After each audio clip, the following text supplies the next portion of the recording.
With the warming of the Earth's atmosphere, their habitat is melting. Then the government has to develop a recovery plan, and the only way they can do carrying their telltale signs, cheering his death, and all of his fallen comrades. Shooting violence has gotten so bad in Chicago.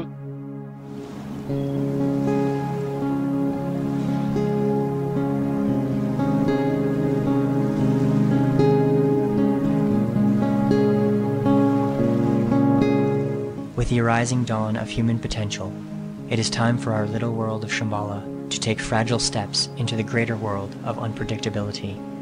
We must now pay heed to our own credo, that sacredness and goodness can be created on this earth.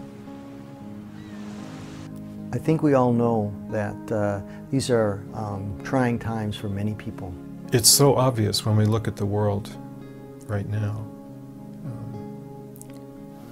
that the world needs help. There's a lot of war, there's a lot of disaster, natural. I mean, whether you believe it or not, Mother Nature, I think, is trying to say that there's some discord, there's some disharmony. People are losing their houses, they're losing their jobs. It's terrifying. And yeah, I think it's really, really important right now for us to all stay really committed and be as generous as we can, simply because I think it's so needed to just sit here and go, okay, well, here's another way to think about things. The idea of having some kind of spiritual path that you don't have to believe anything that you don't experience is very valuable. And some kind of spiritual practice that you can use in your daily life to eventually make you gentler and help you to make sure you don't create problems in the world. I think that's extremely valuable. We come from this ancient tradition.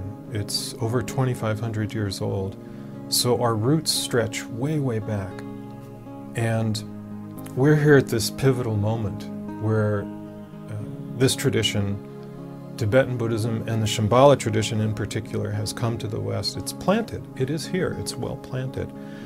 But it needs to push its roots down further, because just as we look back and see 2,500 years, we need to be looking forward and seeing another 2,500 years and beyond. Enlightenment, if we could talk about such a big word, has a great deal to do with discovering one's basic goodness. And that's a radical message. A better appreciation and kindness for my own self? That's crazy. You know, it sounds a little funny to say meditation practice can save the world. You know, that's a bit of an exaggeration. But the whole notion of warriorship and what do we need to do in order to be able to be really genuinely who we are and to be the most effective, you know, that we can be. And meditation really helps with that, because you begin to see things that you might not otherwise see. You know, some of the confusion begins to clear. The Shambhala Center is really a beacon. You might even say a lighthouse. I think you feel it when you come here. People are completely transformed by this place. People are doing their best to be open and honest and kind, you know, not in a goody-goody way, but in a fearless way. When I think about all the different organizations within a metropolis and all the different causes, I think of Shambhala's main cause is creating sanity and dismantling ego and aggression. So if I think about that spreading into all the other neighborhoods and organizations, and that's change. I am blown away with how grateful I am that this place is here. I cannot believe my good fortune that here are all these people willing to go on this journey, willing to help each other out, so committed, so generous. I'm just so grateful to the lineage, so grateful to everybody who's participating. I can't believe my good fortune. This center is growing.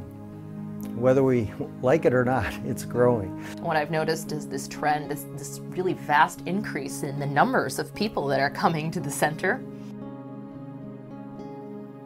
For example, last Tuesday we probably had 45 people that walked into the center, and we don't have the space to accommodate 45 people without it being extremely cramped. And it was very difficult to sort of handle that, and we don't turn people away. So we're kind of at a point where we really are bursting at the seams. Look, we have ideas of offering meditation in the public setting more, but we need to be able to pay our way in terms of doing that. There are forms of advertising and outreach that we'd like to engage with that we need to be able to afford. And our larger vision is to really get out there into Chicagoland and really make a difference, because let's face it, people are having hard times right now. The Shambhala Center is a rich organization, rich in terms of the inspiration and dedication of its members, rich in terms of the profundity of the teachings that we've been given, rich in the energy and capacity to meet challenge.